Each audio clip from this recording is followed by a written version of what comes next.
लोग बेच दिले बा भोजपुरी के एगो नारदी विधा में के तो छोरी महीनी में हमार गोलू भाई हमनी के गौनई के मंच के ताज साज रखले बारन। माई से कहब कि तू जहाँ रहता हमरो उमर जा हमरो उमर आ गोलुए में लाग जाओ। लेकिन हम भिखारी ठाकुर के एगो गीत गाए, एगो गीत रमेश चाचा, एक बाद एगो हल्का लयदारी गाए। आ भाई से कहब कि भाई अपन हम कहम अपना भाई मुकेश चाचा से कि हमार भैया के तनी एक बार खड़ा करवाबो कि देवी जी के देह कुछ हम देते। मुकेश चाचा ना बाबा लोग हैं हमने के। अच्छा तो ठीक बा, हमार चाचा लगे गोलू भाई से गुजारिश करब कि एगो भिखारी बाबा के गीत तू भिखारी बाबा के एक पर एक गीत गावे लो तो तनी आज हमरो कुछ दिल के बात कहे के बा। हम कहम अपना भैया से कि भैया तनी खड़ा होकर दोनों भाई तनी माइकवा एगो दे दी हमरा के, माइकवा दे दी लोग तनी माइकवा दे दिया। हे माइक के बैटरी बदलो जल्दी। हेलो हेलो भिखारी ठाकुर के गीत बा विदेशिया से लेल गई। जैसे हमनी के बीच से हीरा बाबा हमनी के संसार के छोड़ के चल गई नी। ये सभा में सब कोई लौकत बा, लाखों लोग बा, लेकिन ये सभा में रमेश चाचा एक आदमी नहीं खेलौगत चंद्रमा चाचा जेकरा के हमनी के तलाश कर रहल बानी। पूरी बुनिया के खैलस दूसरे के हो, आग के लगौलस दूसरे के हो, लेकिन नाम के कर भाई गोलू राजा, अदिति राज, गुड्डू हलचल, अरुण अलबेलाइले, बहुत कलाकार लोग आये, संतोष सावंत जी, प्रिंस बाबा, अशोक भैया, एकलव जी, लेकिन नाम भइल हमारा हीरा बाबा के। गीत हमार कैसेट में आई रहे पिया कहले बाहरा जाई आ कछो दिन में लौट के आई। बेंजू पर साउंड उठाओ भैया। हमार भाई हम माई से कहब रमेश चाचा अब हमार मौसा बारे छीन ली, अब के विधायक बने वाला बारे हे बारे मौसा है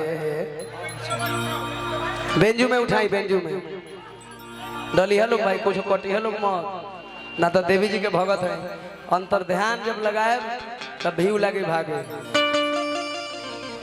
हेलो खड़ा करो।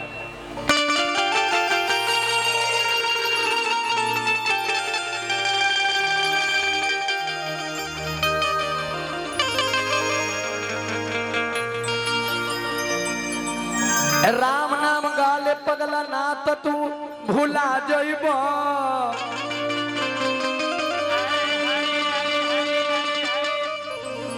राम नाम गाले पगला ना तो तू भूला जइब। अरे ई माटी के घर बाटे कतहूं लुका जइब। ई 4 दिन के जीवन बा तू कल ना भजनवा ना तो भिखारी ठाकुर जैसे जर के ओरा जइब। और पिया कहले बहरा जाई अरे कछु दिन में लौटी रे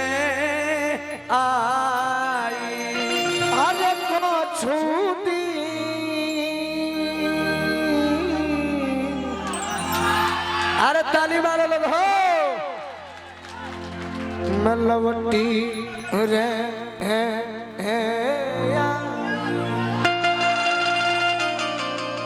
अरे कुछ दिन में है अरे लवटी रे आई। ध्यान दे गुडू हम सब ध्यान दो देखी हो एक किया हो मोरे राम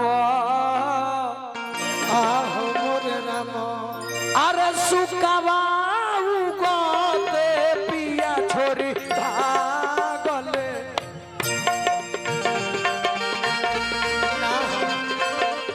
ना हाँ तो कौन हो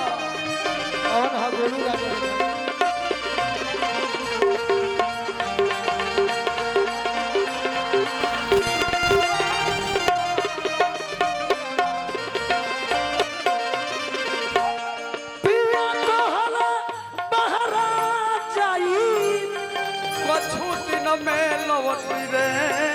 अरे पिया को हल बहरा पिया को हल बहरा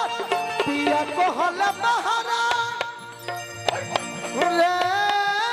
जाई पिया कहल आर बहरा जाई अरे कुछ दिन लौटी किया हो मोर राम तनी डांस हो मोर राम ये किया हो मोर राम ऐसन होके कि दोनों भाई के और दूगो भाई ना तीन गुरु भैया भी हमार भाई हवन तनी रौरो आई हम आव आव आव हमारा के छाट दला नु गोलू ठीक बा आप प्रिंस बाबा हमर भगवान बारे रउआ टूटल घर के जोड़वैले बानी राउर एहसान हमारा से ना दिया हाँ देखा तो धोती कुर्ता नु रमेश मौसा ब्याज के धोती कुर्ता ठीक लागल गलती कने गोलू भाई रोज दो गोला में धोती पहनता नहीं या कुर्ते पहनता नहीं हेलो आज कम से कम मंच मिलल बा तो कम से कम आज तो सधा ले रोज तो दो गोले का आवाज तारा होये लेके तो बढ़ावला सो हेलो हेलो तू हूं आवा आजा तू कहे रहो तू अरुण तो हजार बारे हम ठीक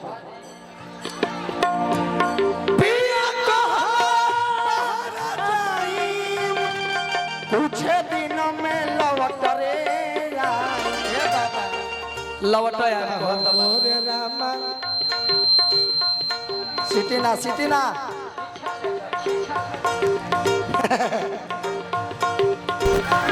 बोला बोला अहो मोर रामा अरे सुखवा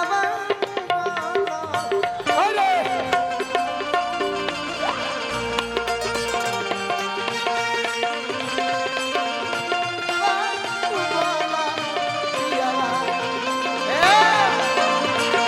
यही में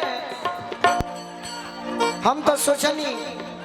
बाकी रौरा सब हमारे गुरु हैं बस अरे ना भाई तू हमर जान होगा बाकी तनी मनी नहीं को लइकवन के ये आपका बड़प्पन है गोलू जी नहीं का लइकवनों के खुश कर दिया अपन गीतिया गा के अरे जिंदगी में जहर घोरे लुए जा जिंदगी में जहर घोरे लुए जा अपना जनुआ के होई दिलवा का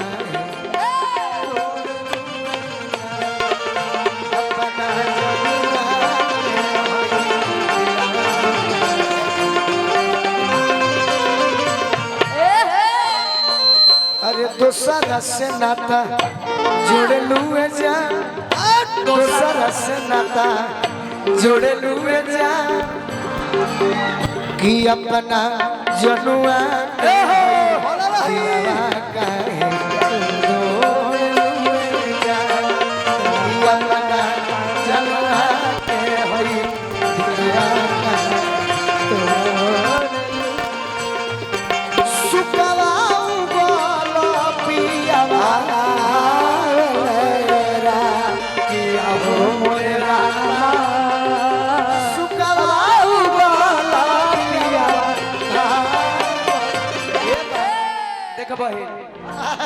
आजकल अपना दीदिया के नाम भइल बा गोलू भैया कल्पना पटवारी आप ही जैसा माटी का चीज गाती है जवाब नहीं है उनका गलती गुडू भैया एक मिनट आज अरुण अलबेला के आज तहरा वो भाई हमरा के भाई कहत बा रमेश चाचा ई सौभाग्य बा हम विरासत गाइले कुछ हूं गाइले तो भिखारी ठाकुर के आवाज उठाएंगे गलती लेकिन उहे प्यारी सुंदरी कहत है लेकिन भिखारी ठाकुर के आवाज उठावला लेकिन भिखारी जैसा लूर लक्षण तारा में नहीं खा भिखारी ठाकुर हम हो जाए रमेश चाचा तो तारा छुछबेहर वाला लूर लक्षण जाय नाही तिहती को बहु लाखों बेरिया कही तन रे तो बहु जाय नाही तिहती को बहु जाय बेरिया कहती तो बहु अरे जाय ना